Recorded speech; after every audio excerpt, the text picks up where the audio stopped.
انا بعمل فيلم يعجب ناس، بعمل فيلم يعجب ناس في الشارع يحبوه، مش يعني مش بفكر في الريد كاربت اسم والحاجات دي. المخرج خالد يوسف يعني مش فكره ان انت تمام بتفكر. راح تمام، بس انا بقول لك انا وانا بشتغل بيبقى هدفي ان الناس تحب الفيلم، الناس تحب الفيلم، فمش في دماغي حاجات تانية. طب الناس هو هتحب ايه في الاسكندراني؟ الناس تحب في السكندراني، هتحب شخصية السكندراني، هتحب القصة بتاعته، هتحب صراعاته، هتحب الأكشن بتاعه، لا هتحب فيه حاجات كتير جدا.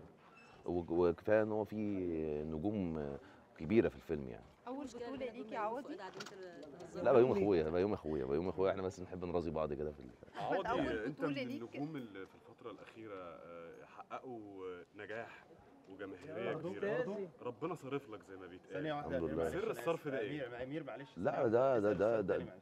معلش معلش أنا انا آسف. اسف، اسال سؤال تاني. عشان بس ماشي. نور. انت من النجوم المهمين اللي في الفترة الأخيرة اسمهم بقى موجود ومنور ولهم جماهيرية، زي ما بيقولوا كده ربنا صارف لك. سر الصرف ده ايه؟